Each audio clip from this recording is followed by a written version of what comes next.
Aleluia. Os irmãos podem se assentar. Eu vou, provavelmente. Obrigado. Primeiro, antes de começar a palavra, quero fazer uma pergunta. Quem aqui está conseguindo fazer a leitura que a gente se propôs a fazer desde o início do ano? Quem está em dia? Quem não está em dia? Em dia não? Em dia... Eu ia falar, que coisa, irmão, mas em dia nem a gente está, né, amor? Ontem...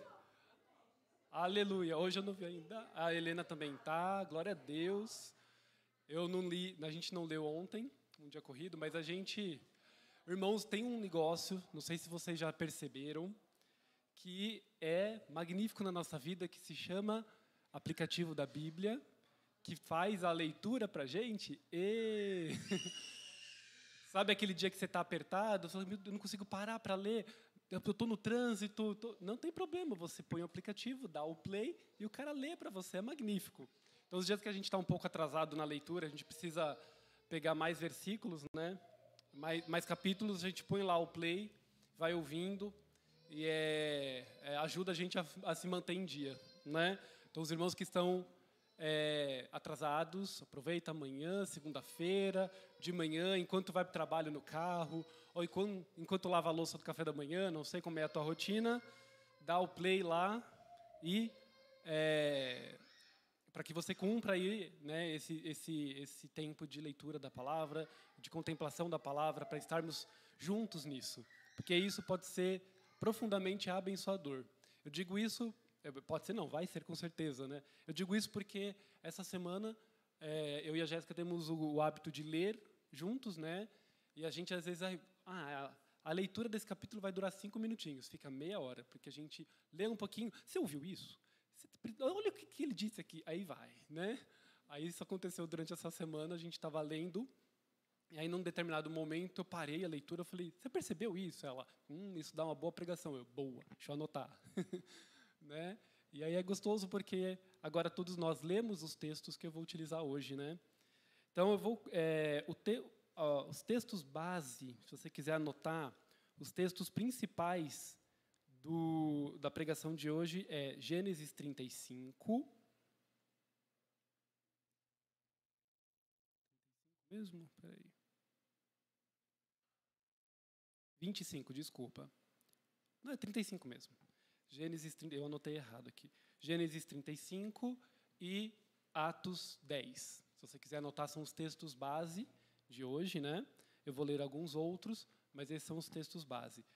Eu queria começar a falar, assim, essa pregação tem duas partes, né? Uma que eu vou falar um pouquinho sobre Jacó, que vocês acompanharam aí durante as últimas semanas, a vida e tudo que aconteceu ali com Jacó. E depois a gente vai um pouquinho para o Novo Testamento, ali em Atos 10. Só para dar um contexto, eu sei que todo mundo leu, glória a Deus, mas só para dar um contexto, nós sempre falamos que Deus deu uma promessa, Ele fez uma promessa que começou ali em Abraão. Né? Ele falou para que Abraão saísse do povo, vamos ler, acho que é mais completo. Gênesis 12, versículos 1 a 3, o Senhor tinha dito a Abraão, deixe sua terra natal, seus parentes e a família de seu pai, e vá à terra que eu lhe mostrarei. E eu farei de você uma grande nação, o abençoarei e o tornarei famoso, e você será uma bênção para outros. Abençoarei os que te abençoarem, e amaldiçoarei os que te amaldiçoarem, e por meio de você, todas as famílias da terra serão abençoadas. Aleluia, olha que promessa magnífica. E Abraão ouviu essa promessa e obedeceu. Ele saiu da casa dele, da terra onde ele vivia, da sua parentela, e foi para a terra que Deus ainda iria mostrar. Ele não sabia onde era, não sabia quanto tempo demoraria para encontrar essa terra, mas ele confiou na promessa de Deus. E o interessante é que naquele tempo, não é como hoje, que todo mundo aqui, mesmo antes de se converter, aqueles que não nasceram já em famílias cristãs, quem já se converteu já tinha ouvido falar de Deus antes, não é? Então, todo mundo já ouviu falar de Deus, mesmo quem ainda lá fora também, todo mundo já ouviu falar de Deus. Todo mundo já ouviu falar do Deus Todo-Poderoso, de Jesus Cristo, né? Mas naquele tempo, as pessoas elas tinham, principalmente ali naquela região da Mesopotâmia, ali perto do Oriente Médio, tinham vários deuses, né? Cada povo tinha o seu deus, que era muito diferente uns dos outros, e era comum para eles entenderem a existência de vários deuses, e eles escolhiam um para seguir, um que lhe convinha, ou aquele que eram os deuses da sua família, né? Mas quando Deus falou com Abraão, ele nem falou o nome, ele não falou como é que ele era, não tinha forma, não tinha imagem, uma estátua.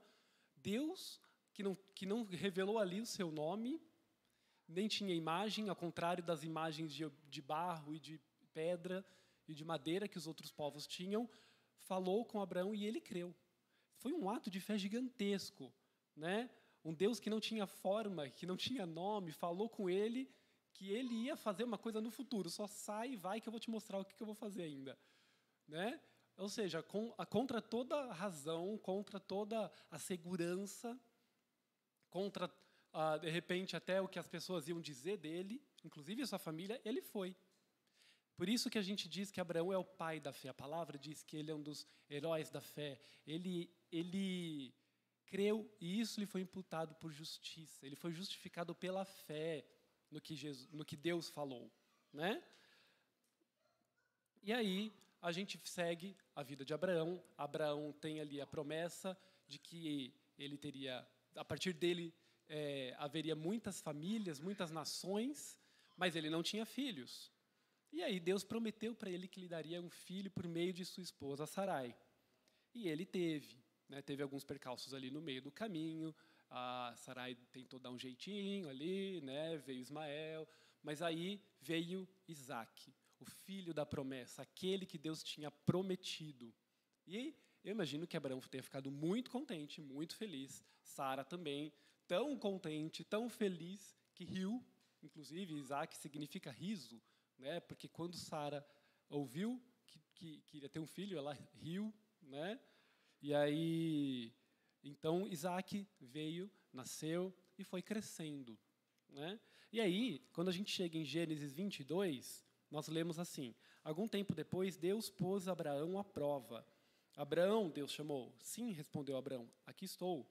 Deus disse: toma seu filho, seu único filho Isaque, a quem você tanto ama, e vá à terra de Moriá, lá em um dos montes que eu lhe mostrarei, e ofereça-o como holocausto.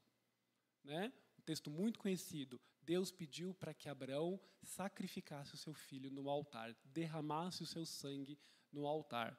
E esse é o versículo 2. E no versículo 3 diz assim: Abraão chorou muito e falou: oh, Deus, não tem outro jeito não? É assim que está escrito na Bíblia de vocês? Na minha também não. A minha está escrito assim: na manhã seguinte, Abraão se levantou cedo e preparou o seu jumento. Abraão contestou? Abraão retrucou? Cadê minha filha que precisava ouvir isso? Ela disse: não? Ele, né, por acaso?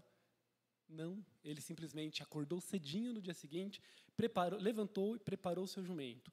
Levou consigo 2 de seus servos e seu filho Isaque. Cortou lenha para o fogo do holocausto e partiu para o lugar que Deus tinha indicado. Ele sequer questionou. Ele foi. Né? Olha, é claro, o cara que saiu da sua parentela, ouvindo um Deus que não tinha nome, não tinha forma, para um lugar que ele não sabia onde, nem quando ele chegaria, esse cara tem fé. Ele fez isso. Ele ouviu a promessa de Deus que ele teria um filho, e ele teve. Olha, a fé dele foi sendo fortalecida. Quando chegou nesse momento, ele pensou: Deus mandou, eu vou fazer, e não titubeou. Né? No 3º dia de viagem, Abraão levantou os olhos e viu o lugar de longe. Fiquem aqui com o jumento, disse ele aos servos. O rapaz e eu iremos mais adiante, vamos adorar e depois voltaremos. Olha o entendimento dele. Nós vamos adorar e depois voltaremos. Abraão pôs a lenha para o holocausto nos ombros de Isaque, e ele próprio levou o fogo e a faca. Enquanto 2 caminhavam juntos, Isaque se virou para Abraão e disse: Pai? Acho que Isaque, a gente ouviu tantas pregações, é difícil não imitar, né? Imagina Isaque assim, pegou a lenha, falei aqui, pai, tá. E ele viu a faca, ele viu o fogo, ele estava olhando, falou: cadê o cordeiro pro holocausto? Aí eu imagino que ele não disse assim: o pai, ele disse assim: o pai. E aí Abraão disse: que, meu filho? Né? Sim, meu filho. Nós temos a lenha, disse Isaac. Até pausado aqui. Temos a lenha, disse Isaac. Mas onde está o cordeiro para o holocausto? E Abraão respondeu: Deus providenciará o cordeiro para o holocausto, meu filho. E continuaram a caminhar juntos. Eu acho lindo isso. Porque os estudos dizem que Isaac aqui não era um menininho. E até o texto dá a entender isso. Se ele carregou a lenha no lombo, não era uma criança do tamanho do Bernardo, né, que não tem entendimento do que está acontecendo. Né? Alguns estudos dizem que ele teria entre 15 e 17 anos de idade já. Já era um homem, praticamente.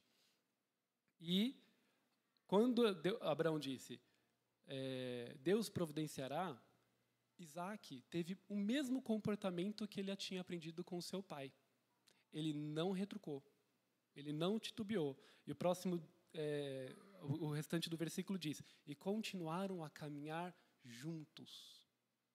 Ele não retrucou o pai, ele não disse: mas pai, não estou afim disso não. Mas pai, não tem outro jeito. Mas pai, eu não quero, não é minha vontade. Ele não disse isso. Na verdade, segundo o texto, ele não disse nada. Continuaram a caminhar juntos. Isaac e Abraão continuaram juntos. Eu tenho certeza que Isaac, nessa altura do campeonato, já tinha ouvido a história da promessa de Abraão várias vezes. Toda a refeição, toda a festa, todo o encontro ali da família, Abraão devia falar: então, sabe aquele dia lá que Deus falou comigo? Né? Ai, pai, já ouvi essa história, mas vai ouvir de novo, porque é muito boa essa história. Ou, de repente, Isaac falou: pai, conta aquela história de novo de quando Deus falou com você. Conta de quando vieram os anjos anunciar que eu ia nascer. Imagina que delícia. Isaac ouvir o pai dizendo que Deus tinha lhe prometido. E ele era a resposta dessa promessa. Ele tinha nascido em resposta à promessa de Deus. Ele era cumprimento da promessa de Deus. Né? Pai, conta para mim, de novo. Ai, filho, já contei um monte de vezes, mas conta aquela vez, então, que os anjos apareceram, que você deu comida para eles, depois eles confirmaram a promessa. Conta para mim. Isaac devia saber essa história, de cor. Então, ele sabia que ele era herdeiro da promessa de Abraão, porque Abraão só tinha um filho ali. Tinha Ismael, mas Deus já tinha falado que era por meio de Isaac que a promessa iria se cumprir. E se a promessa era que os descendentes iam ser incontáveis, ele já tinha entendido que não era apenas pelos filhos de Abraão. E Abraão não ia ter milhares, milhões de filhos para serem tão incontáveis. Ele já tinha entendido que isso era ao longo das gerações. Então, Isaac entendeu o papel dele na promessa. Eu faço parte dessa promessa, do processo pelo qual a promessa vai se cumprir. Então, ele sabia que era por meio dos filhos dele que eles iriam se tornar um povo, uma nação. Isaac sabia, e ele tinha tomado para si essa promessa. Por isso ele não retrucava, por isso ele não titubeava, assim como seu pai. Ele era firme na promessa. Né? A gente tem música que canta que somos firmes na promessa. Né? O que é ser firme na promessa? Não é só cumprir a nossa promessa, mas se Deus fez uma promessa sobre a sua vida, persevere, permaneça na promessa, faça por onde a promessa acontecer. Deus prometeu para Abraão que ele faria um povo através dele. Mas se ele falasse: mas eu não quero ter filho. Sara, segura teus hormônios aí que eu não quero ter filho. Deus não tinha realizado por meio de Abraão. Deus cumpre a sua promessa de algum jeito. Deus faz a sua vontade de algum jeito. Se Abraão se recusasse, Deus faria um povo a partir de outro homem justo.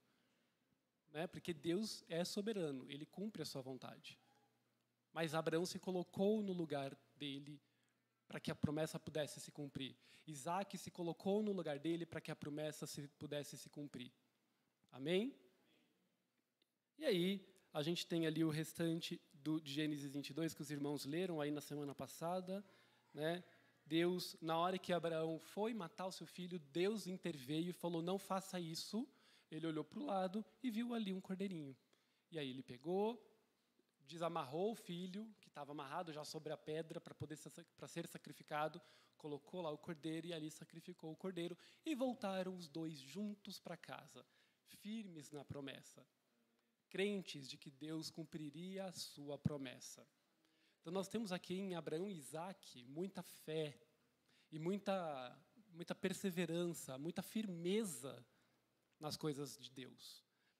E aí, um pouquinho mais para frente, nós temos em Gênesis 26, quando Abraão já tinha falecido, e Deus confirmou com Isaac a sua promessa. Habite aqui como estrangeiro, e eu estarei com você e o abençoarei. Com isso, confirmo que darei essas terras a vocês e seus descendentes, conforme prometi solenemente a Abraão, seu pai. Farei com que seus descendentes sejam tão numerosos quanto as estrelas do céu, e darei a eles todas essas terras. Por meio da tua descendência, todas as nações serão abençoadas. Farei isso porque Abraão me deu ouvidos e obedeceu o que eu lhe ordenei, meus mandamentos, decretos e instruções. Mas Deus só confirmou a promessa para Isaac porque Isaac foi fiel. Isaac também se manteve fiel à promessa. E aí, Isaac teve 2 filhos, Jacó e Esaú. E aí, eu já até preguei sobre a vida de Jacó, eu não quero demorar muito tempo nesse ponto, mas Jacó, como vocês viram, é interessante porque tem alguns poucos, eu não sei exatamente, eu não contei quantos capítulos falam de Abraão, depois tem bem pouquinhos capítulos sobre a vida de Isaac, aí depois tem 20 e poucos capítulos sobre a vida e a descendência de Jacó, em Gênesis. A história de Jacó é a que mais ocupa espaço em Gênesis, né? Porque vamos combinar que Jacó, né, como diria algumas pessoas, deu uma mancada, né? Ele deu várias mancadas, desde a sua juventude ali, ele já enganou o seu irmão para lhe tomar a primogenitura.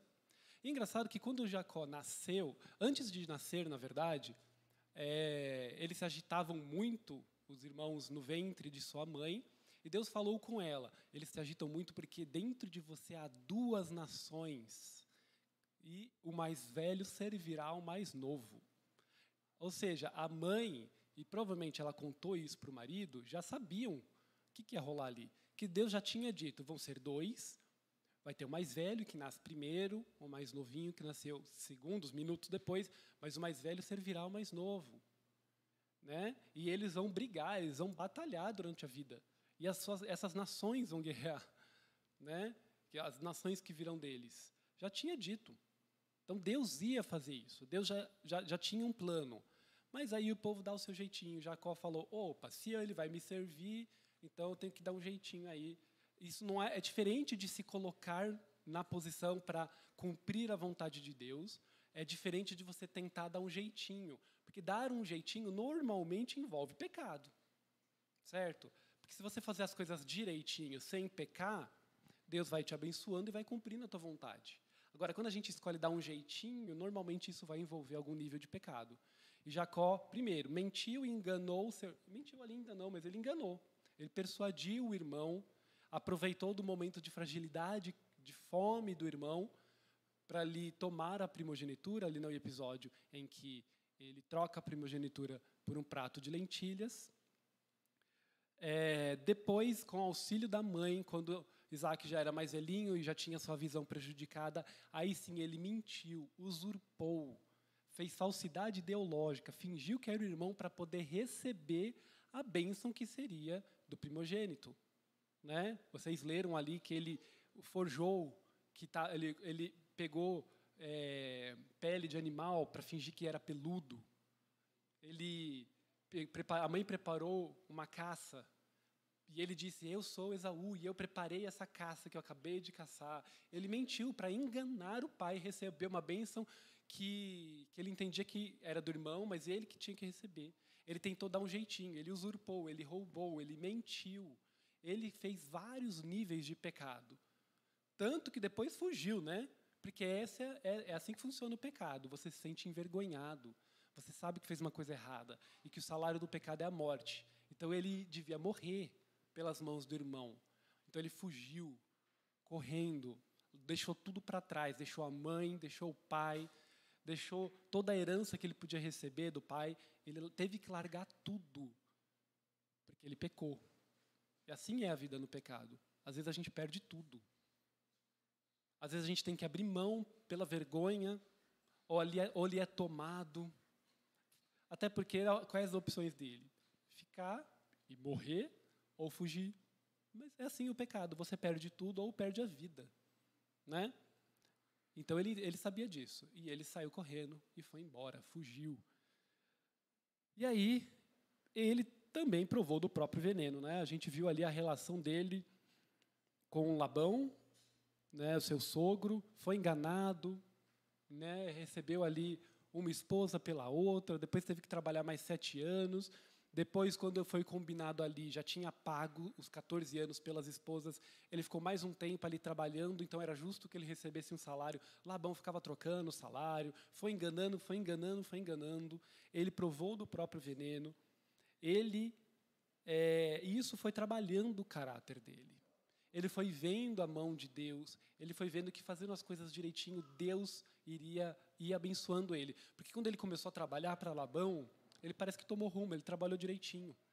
E quando ele foi fazer, eles foram combinar o salário, Labão trocava o salário, mas Deus dava um jeito para abençoar Jacó, porque ele estava fazendo certo, ele não estava mais mentindo, enganando, ele estava trabalhando de verdade, pela sua família, trabalhando com honestidade. E aí Deus foi abençoando. Labão trocava o salário dele e Deus abençoava ele. E ele foi enriquecendo.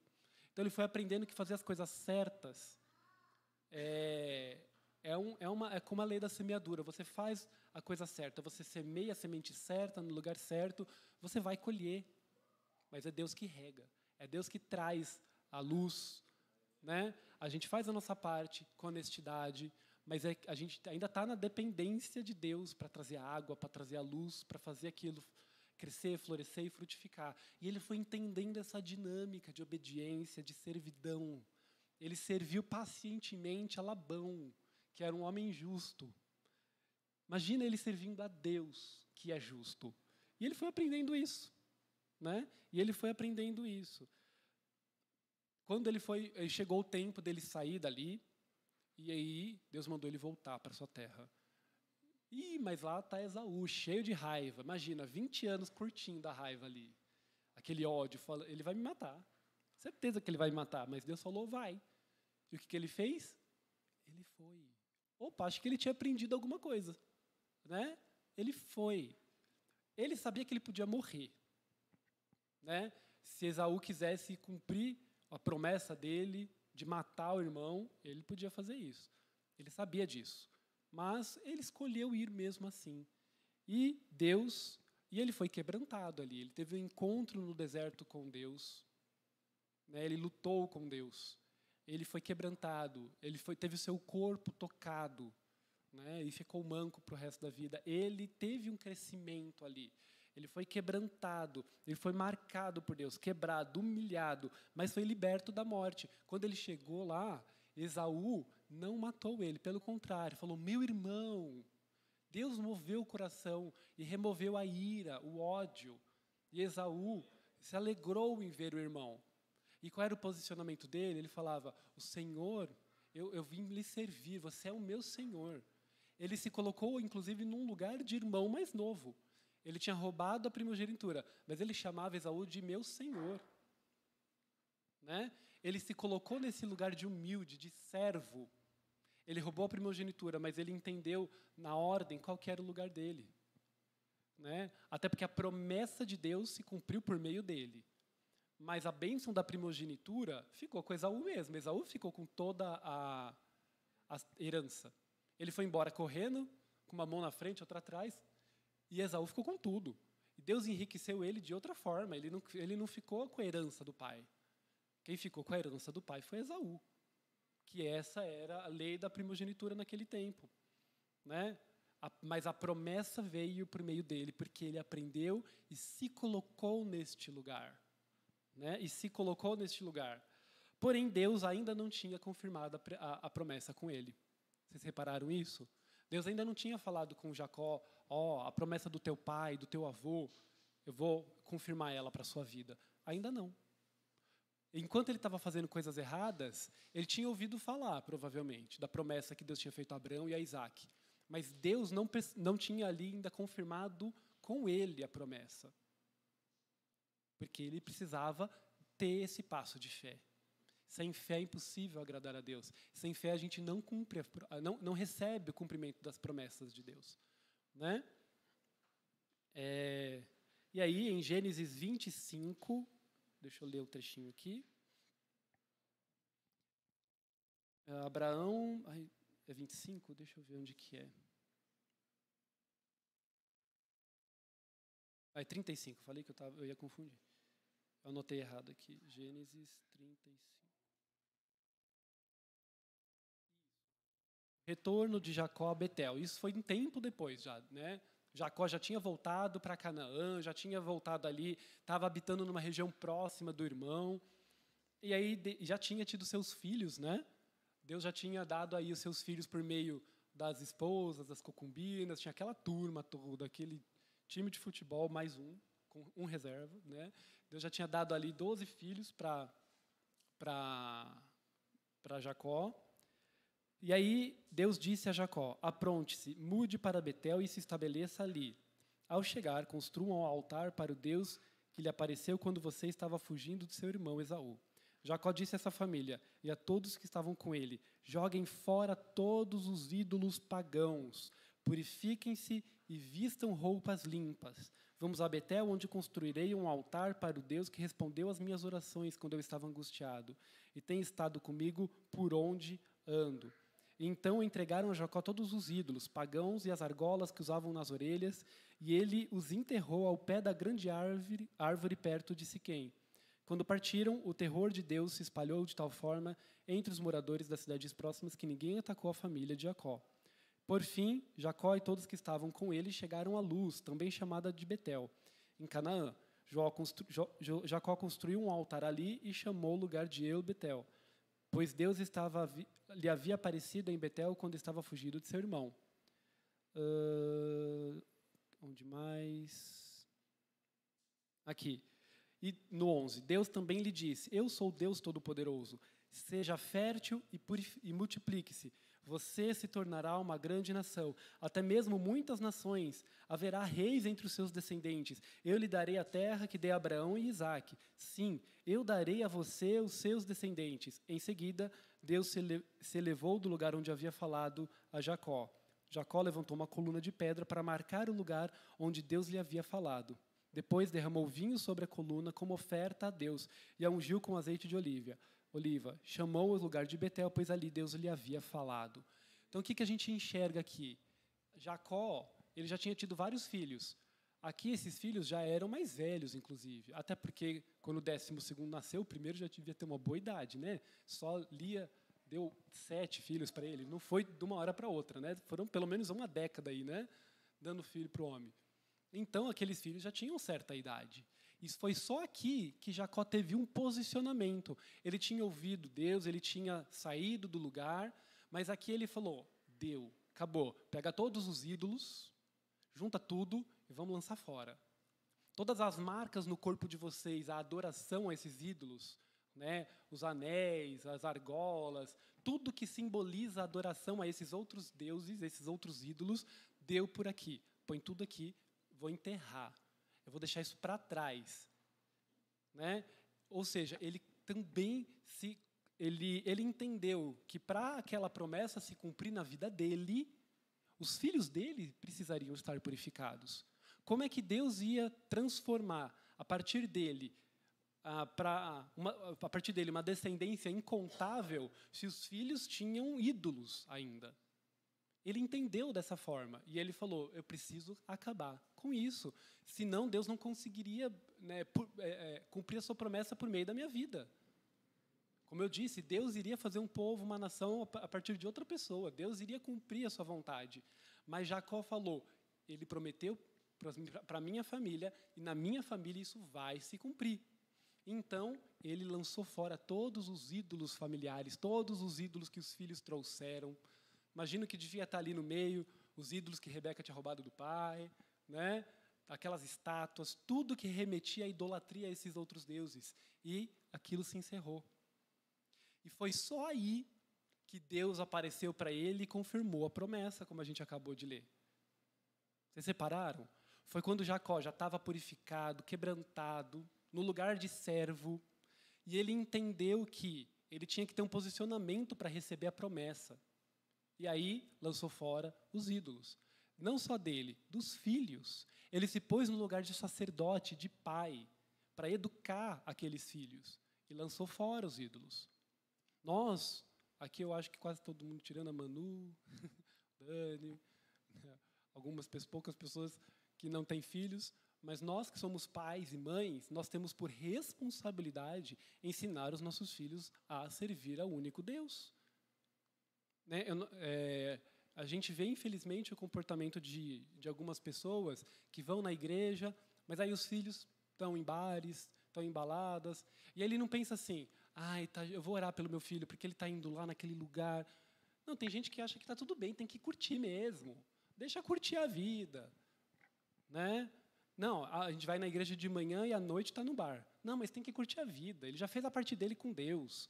Eu não consigo entender como é que um pai consegue ficar confortável com isso.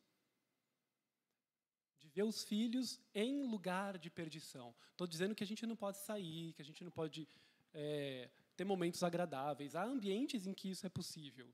Né? Há restaurantes, lanchonetes, até alguns recintos, né, alguns barzinhos mais familiares, digamos, restaurantes, na verdade, né, em que a gente pode ir, sim, com os nossos amigos, a gente pode ir com nossa família. Eu tenho uma máxima. Os meus alunos me chamam muito para ir dar rolezinho. Tipo, professor, aquela coisa, professor, vai ter o churrasco de formatura, queria que você fosse com a gente. Não, vamos fazer uma festa de fim de ano. Aí a minha pergunta é, deixa eu pensar assim, é um ambiente onde eu poderia levar minha filha de 6 anos? Aí eles falam assim, é melhor não, então não é ambiente para mim. Professor, deixa a criança com alguém. Não. Se eu não posso levar minha filha de 6 anos, significa que não é ambiente para mim. Simples assim. Vai ser, que nem quando a gente foi no jogo da Copa, tinha duas opções. Teve um dia que eu assisti o jogo por lá, né, não deu o jogo que o Brasil perdeu, aquele, que foi ao meio-dia, né, não dava tempo de ir para casa e voltar para o trabalho à tarde. Então a gente falou, vamos para algum lugar assistir? Vamos. Aí o pessoal falou, vamos em tal lugar. Aí algum colega falou, não, eu fui nesse daí outro dia, assisti outro jogo, parecia uma baladinha, muito escuro, com gelo seco, luz, no horário do intervalo tocou funk. Eu falei, não vou não, não é lugar para mim. Onde a gente vai? Eu estava disposto a ficar na faculdade, pegar um computador e assistir o jogo dali. Aí o pessoal falou, mas tem uma pizzaria aqui perto. Uma pizzaria que tem, no almoço eles servem PF, é um ambiente mais tranquilo.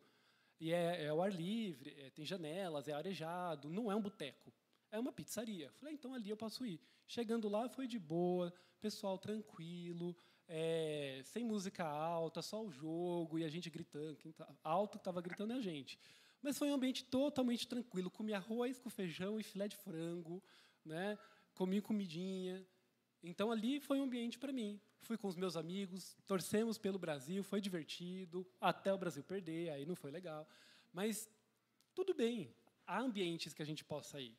Há ambientes que a gente pode levar o nosso filho. Né? Se eu não posso levar uma criança, não é ambiente para mim. Agora, como é que a gente deixa os filhos irem nesses ambientes depois? Eu para mim, particularmente, acho um pouco complexo, eu não consigo entender. Né?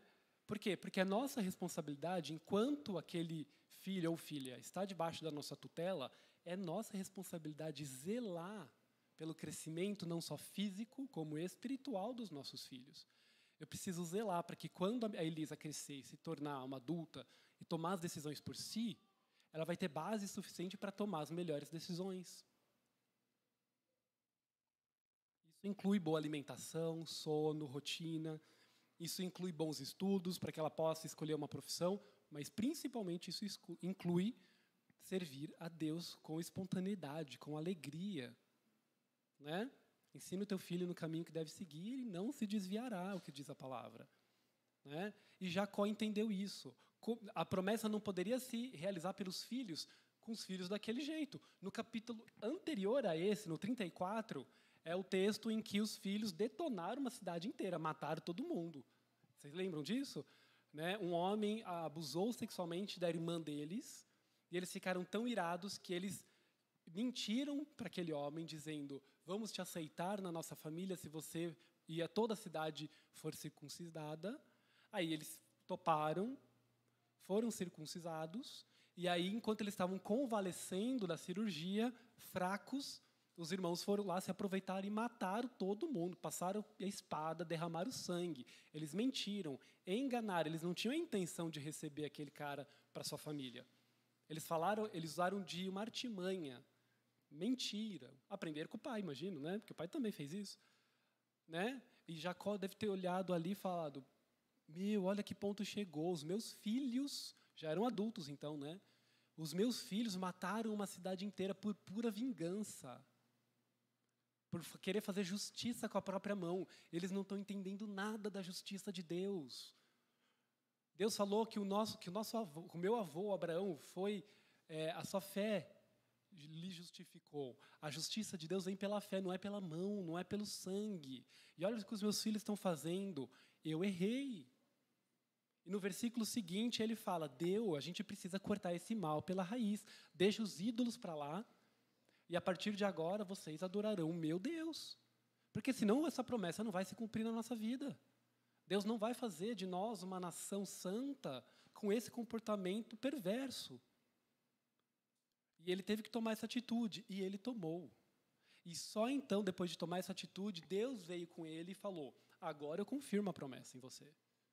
Agora eu confirmo a promessa. A promessa que eu fiz ao teu avô Abraão e ao teu pai Isaque, agora eu sei que eu consigo cumprir na tua vida. Por meio de você serão abençoadas todas as famílias da terra, todas as nações da terra. Farei de ti uma grande nação, uma descendência incontável como as estrelas. Deus repetiu tudo ali. Deus confirmou a promessa, porque agora dava para cumprir. Amém?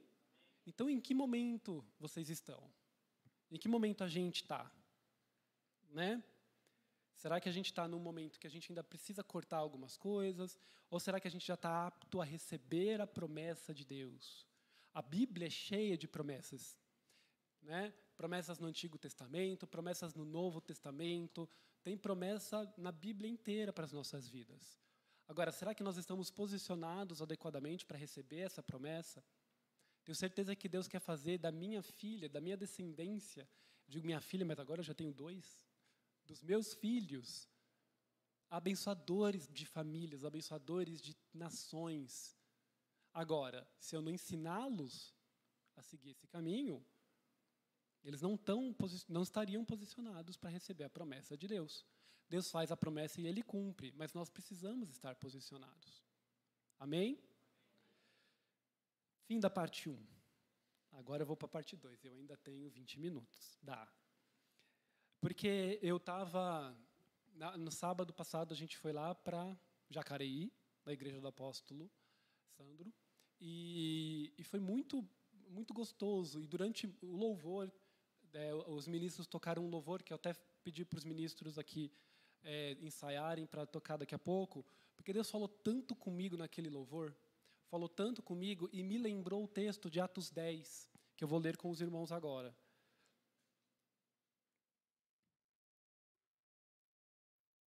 O segundo texto base de hoje, na minha Bíblia tem o título: Cornélio manda chamar Pedro. Então, só para a gente lembrar, a gente não está lendo ainda, não chegamos em Atos, né, só para dar um contexto. Nesse momento, Jesus já tinha morrido, já tinha ressuscitado, já tinha falado com os seus apóstolos e seus discípulos, já tinha aparecido para uma multidão, já tinha derramado o Espírito Santo sobre os apóstolos, que Pedro tinha pregado cheio do poder do Espírito e convertido 5.000 pessoas. Então, a igreja já estava caminhando, mas a igreja ainda era entre judeus. Os judeus que, segundo as promessas do Antigo Testamento, aguardavam a vinda do Messias, né? Alguns começaram a entender que Jesus Cristo era este Messias. Então, eles agora estavam se convertendo, digamos. Não eram se convertendo, eles tinham entendido que as promessas tinham se cumprido. Não tinha essa distinção. Eles são judeus e nós somos cristãos. Não, eles eram judeus que aguardavam a vinda do Messias e o Messias veio. Então, eles eram judeus que entenderam que Jesus era Cristo, né? E estavam seguindo os ensinamentos de Cristo. Eles tinham essa compreensão, que Cristo tinha vindo para os judeus, e os judeus que tinham o entendimento que Cristo era este Messias estavam agora seguindo o caminho. Né? Então, eles tinham essa distinção. As pessoas que eram do caminho, que tinham entendido que Jesus era o caminho até o Pai. Né? Então, a gente tinha ali uma comunidade messiânica, uma comunidade cristã crescendo. Né? Mas isso ainda não tinha sido estendido às pessoas que não eram de origem judia. Né? E aí, morava em Cesareia, na cidade de Cesareia, um oficial do exército romano chamado Cornélio, capitão do regimento italiano. Então, a gente tinha aqui uma pessoa que não era judia, não era de sangue judeu, ele era romano, da família aqui do regimento italiano. Era um homem devoto e temente a Deus, como era também toda a sua família. Dava aos pobres esmolas generosas e sempre orava ao Senhor. Assim é descrito Cornélio. Mesmo não sendo do povo judeu, ele tinha ouvido, não sei como, mas ele cria que Deus era o verdadeiro Deus. E ele servia este Deus, não só ele, como a sua família. Dava esmolas e orava a Deus. Você imagina, gente, ele não era judeu. Não sei se ele era aceito na sinagoga. E ele não só não era judeu, como ainda era um capitão, era um oficial do exército romano, o povo que veio para dominar a Judéia, que dominava ali, que impunha a sua religião, que impunha o seu jeito de pensar, que cobrava altíssimos impostos. Esse cara representava tudo isso. E por algum motivo ele entendeu que aquele Deus era o verdadeiro Deus e ele servia esse Deus. Não sei qual era a relação dele com o resto do Império Romano, dos judeus, mas o que a palavra diz é que ele era um homem temente a Deus, assim como a sua família. Ou seja, ele foi influente o suficiente e ele tomou posição e ensinou a sua família a seguir a Deus. Estamos falando de um cara que era um gentil, um pagão aos olhos judeus, um romano. E ele servia a Deus com espontaneidade, ninguém obrigou ele. Ele nasceu numa família judia, ele não foi ensinado desde criancinha a ser judeu.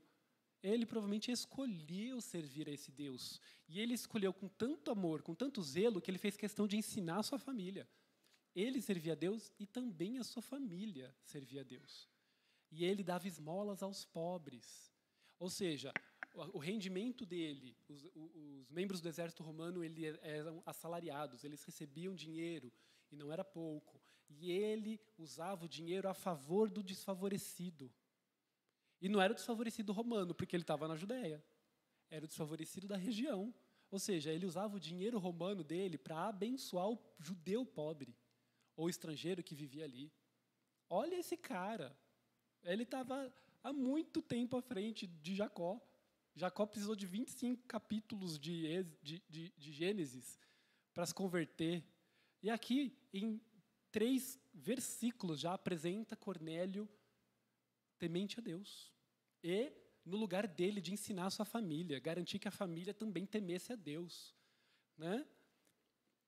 E aí, certa tarde, por volta das 3 horas, teve uma visão na qual viu um anjo de Deus vir em sua direção e dizer: Cornélio, temeroso Cornélio, olhou fixamente para o anjo e perguntou: que é, Senhor? E o anjo respondeu: suas orações e esmolas subiram até Deus, e Ele as guarda na memória. As ações de caridade, as ações de generosidade, as ações de justiça, as ações de amor, chegaram até Deus, e Ele as tem na memória. Gente, imagina como isso deve agradar a Deus. Você utilizar o teu recurso em favor do desfavorecido. E você orar a Ele, você ter intimidade, você ter relacionamento com Ele. Isso agrada a Deus, isso agradava a Deus. Cornélio encontrou graça aos olhos de Deus. Agora envia alguns homens a Jope e mande buscar Simão, também chamado Pedro. Ele está hospedado com Simão, um homem que trabalha com couro e mora à beira-mar. Aí, tem aqui outro texto que fala que Pedro, ele era judeu, então ele entendia que o caminho de Jesus Cristo era para o judeu, e Deus deu uma visão ali para ele e mostrou para ele que não, eu purifiquei essa galera aí, eu quero alcançar eles também. E aí, chegaram esses enviados de Cornélio, né, encontraram Pedro e falou: olha, o meu chefe quer falar com você. E Deus tinha avisado Pedro para ir. Né? Porque se Deus não tivesse avisado, ele ia dizer, imagina, um comandante do exército romano, eu não vou ter com esse cara, não. O que ele quer comigo? Mas Deus já tinha avisado ele para ir. Aí ele falou, tá bom, vou lá. E aí... Cadê? Versículo 24. Chegaram a Cesareia no dia seguinte, Cornélio os esperava e havia reunido seus parentes e amigos íntimos. Ficou sabendo que Pedro vinha, Pedro que estava ficando, imagina, famosinho ali na região. Imagina, o cara é bom, mano, a pregação dele, 5.000 se converteram. Olha o buchicho que devia estar rolando em toda a Judéia, região. E aí ele falou, o cara veio aqui na minha casa. O que ele fez? Vou ficar quietinho, que é para não atrair a atenção dos outros romanos. Não, o cara deu uma festa. Ele falou, o cara vem aqui falar de Jesus, chamou a família e os amigos íntimos. Fez uma reuniãozinha, né? E chamou a galera. Quando Pedro chegou à casa, Cornélio veio ao encontro e prostou-se diante dele, adorando. Né? Mas Pedro levantou, ou seja, ele ainda tinha que refinar ali, né? Ele conhecia Deus, mas era um costume romano adorar homens. O imperador era adorado, tinha estátua, tinha que ser adorado, né? Eles tinham aí uma questão que o imperador seria um deus. Então, eles tinham esse costume. E aí Pedro, não, calma, levantou e disse, fique de pé, sou apenas um homem como você. Os dois conversaram, depois entraram na casa e muitos estavam reunidos. Pedro lhes disse, vocês sabem que nossas leis proíbem que um judeu entre num lar gentil como este e se associe com os gentios. No entanto, Deus me mostrou que não devo mais considerar ninguém impuro ou impróprio. Por isso vim assim que fui chamado, sem levantar objeções. Agora digam, por que vocês me chamaram? E Cornélio respondeu, 4 dias atrás, eu estava orando por volta deste mesmo horário.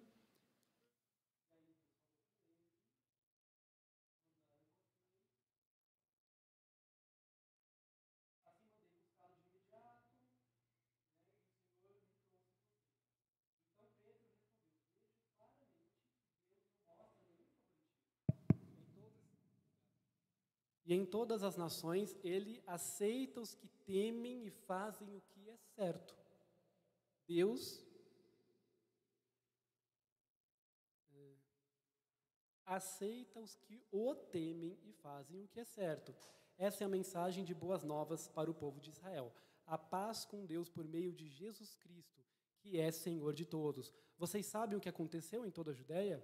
Começando na Galileia, depois do batismo que João proclamou, sabe também que Deus ungiu Jesus de Nazaré com o Espírito Santo e com poder.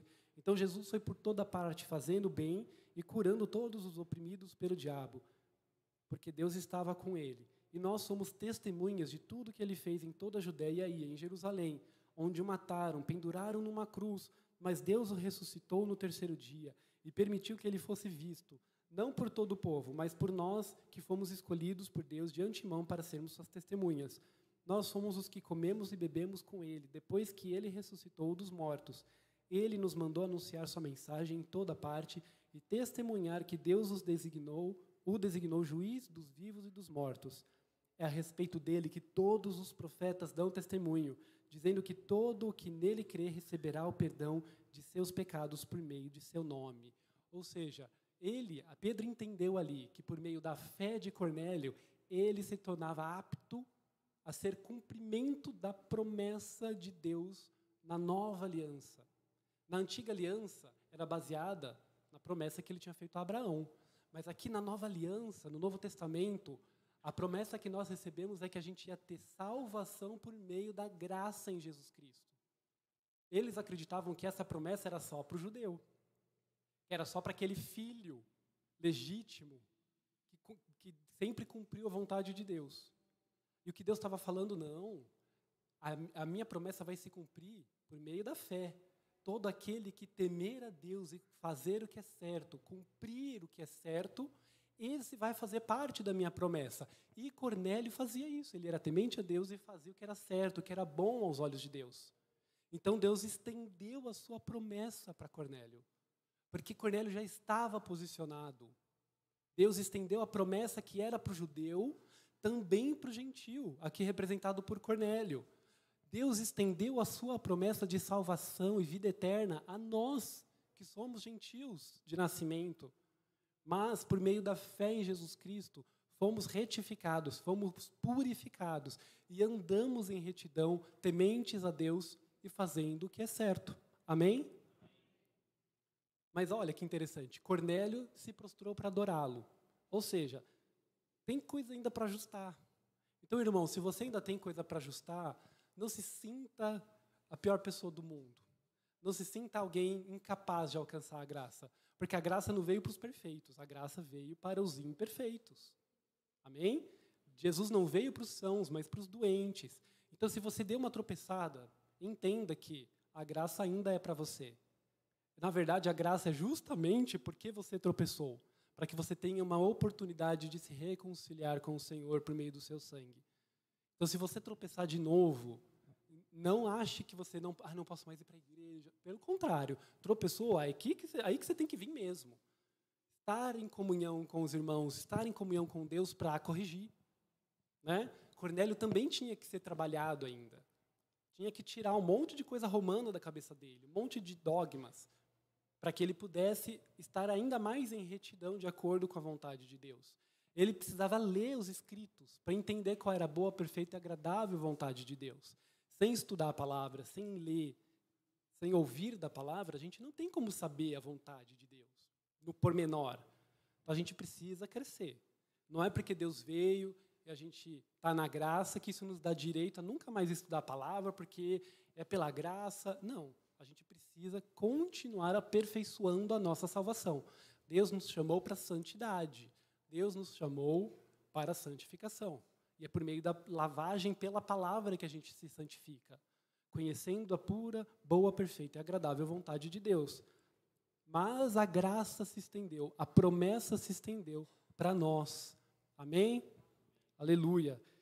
Enquanto Pedro ainda falava, o Espírito Santo desceu sobre todos os que ouviam a mensagem. Os discípulos judeus que acompanhavam Pedro ficaram admirados que o dom do Espírito Santo também fosse derramado entre os gentios, pois os ouviram falar em outras línguas e louvar a Deus. Pedro perguntou: pode alguém se opor a que sejam batizados agora que, como nós, também receberam o Espírito Santo? Então ordenou que todos fossem batizados em nome de Jesus Cristo. Ou seja, aqui foi inegável que Deus se manifestou naquela família. Deus derramou o seu Santo Espírito ali. Deus trouxe todas aquelas pessoas para si. Deus selou com o Espírito toda aquela família. Aí Pedro olhou, pensando na cabeça dele, eu achava que era só para o judeu. Né? Mas se Deus derramou o mesmo Espírito que Ele derramou sobre nós, sobre esses gentios, quem sou eu para impedir que eles façam parte do corpo de Cristo? Bora batizar esse povo. Eles já eram tementes a Deus, davam esmolas, faziam tudo certo, a família toda, e agora Deus ainda derramou o seu Santo Espírito. Bora batizar, vem para a família. Ele só reconheceu o que Deus tinha feito. Deus fez eles parte da promessa, Deus estendeu a promessa. Amém? E aí eu queria destacar também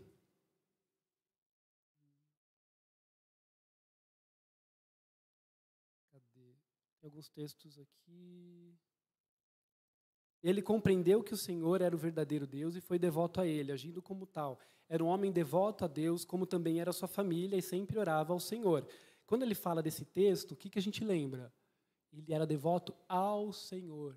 Ele amava ao Senhor, acima de todas as coisas, com toda a intensidade. Quando Jesus foi questionado, em Marcos 12, 30, 31, Jesus foi questionado quanto aos mandamentos. E Jesus disse assim: vocês querem saber quais são os mandamentos? Os mandamentos são esses: ame o Senhor, seu Deus, de todo o coração, de toda a tua alma, de toda a sua mente e com toda a sua força. Era o que Cornélio estava fazendo. Ele era temente a Deus, ensinava os seus filhos a temerem a Deus e orava ao Senhor. Ele ansiava por conversar com Deus. Ele amava Deus acima de todas as coisas, acima da reputação dele, porque ele era romano, alguém de prestígio no exército romano.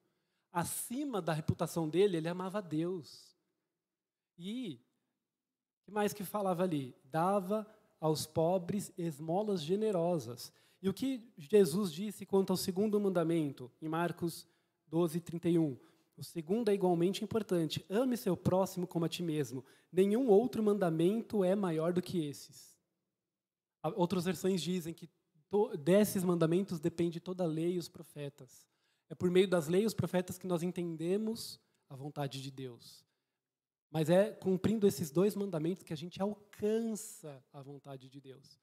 E o que ele fazia? Amava a Deus acima de todas as coisas e dava esmolas generosas aos pobres, ou seja, amava o próximo.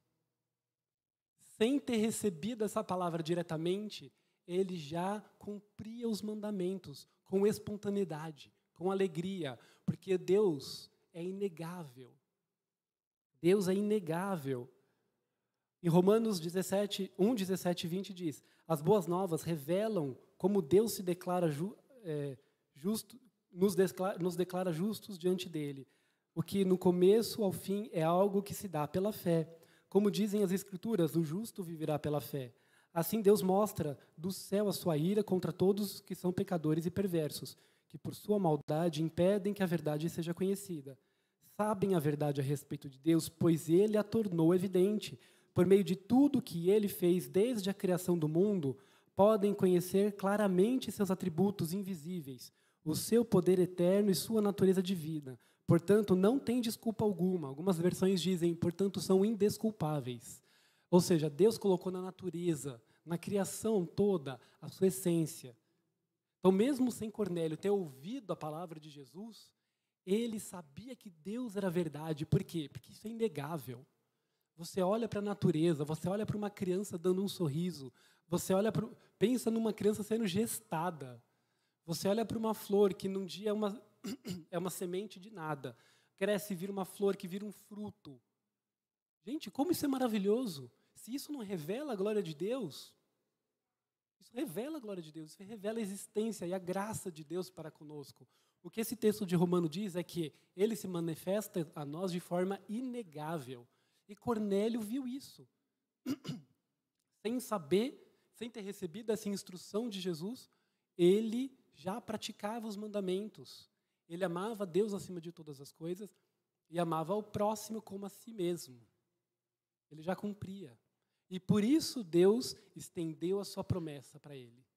Deus estendeu e chamou ele de família. Ele foi batizado e a partir dali ele recebeu o direito de ser chamado filho de Deus. Por adoção, mas sim filho de Deus.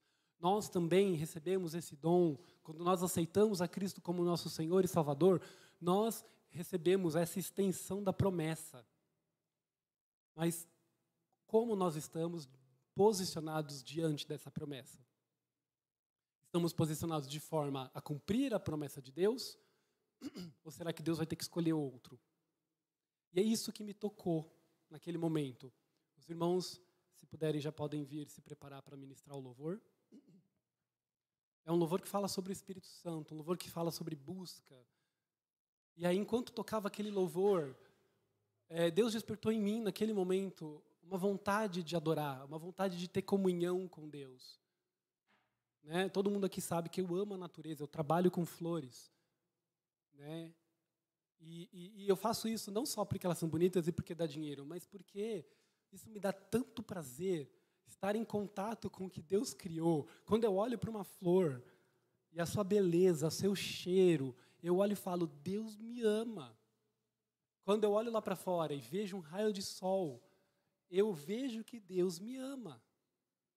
Então, como não adorá-lo? Como não amá-lo? Não, então, Deus despertou em mim, naquele momento, esse desejo de estar com Ele, de amá-lo, de adorá-lo, de servi-lo, de amar a Deus acima de todas as coisas. E isso se manifesta também amando aos nossos irmãos, servindo com zelo, com amor, com mansidão, com paciência. Nós vivemos tempos em que ter paciência está cada vez mais difícil, não é, irmãos? Ter paciência com um filho que chora, ter paciência com uma pregação que demora, porque a gente está acostumado com stories, que dura 30 segundos, tem começo, meio e fim, se resume em 30 segundos. Qualquer coisa que passa disso, a gente já fala, ixi, que coisa longa. Quando a gente vê um texto no Instagram que tem 10 páginas de texto, você fala, vou ler não. Dá preguiça, né? A gente está impaciente. A gente está impaciente. E como nós precisamos ter paciência para ver Deus agindo em nossas vidas, para ver Deus agindo na vida do nosso irmão. Não acredito, está na igreja há tanto tempo, ainda faz isso. Eu também, estou na igreja há tanto tempo e ainda dou minhas cabeçadas. Eu ainda preciso aprender mais e mais. Eu também sou tão pecador quanto alguém que acabou de chegar na igreja. Eu não posso levantar a mão, igual a Elisa fez outro dia. Falou, quem aqui pecou? Não pecou hoje, Elisa? Eu não pequei. Pronto, acabou de pecar, porque mentiu. Eu não posso dizer isso, infelizmente. Em algum momento eu me iro, em algum momento eu não me posiciono adequadamente, mas eu sei que Deus tem comigo graça e eu posso me posicionar. Nós dependemos da graça, é dele. É ele que faz. Mas nós precisamos nos posicionar. Nós precisamos ter o nosso coração aberto para o despertar de Deus. Para que Ele derrame sobre nós o seu amor. A palavra diz que até o ato de nós amarmos a Ele é dom dEle. O ato de nós amarmos ao nosso irmão é dom dEle.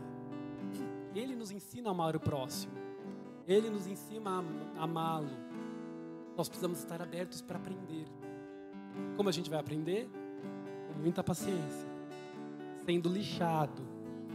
Sendo moído. Há algum tempo atrás, a pastora falou, depois o irmão Alexandre pregou sobre o vaso que é quebrado na mão do oleiro, para ele poder fazer de nós um vaso de honra. Nós precisamos deixar ele quebrar a gente. Termos paciência para ele transformar a nossa vida. Irmãos, fique de pé nesse momento. Enquanto os irmãos louvam, tenha no seu coração essa busca, esse desejo de ter o Senhor, esse desejo de alcançá-lo, de estar no centro da tua promessa. Não porque você quer ser rico, não porque você quer participar das bênçãos, mas porque Ele é bom, porque Ele é bom. Queira o Deus, porque Ele é bom, porque Ele é Deus. Deseje do fundo do teu coração ao nosso Senhor. A Deus.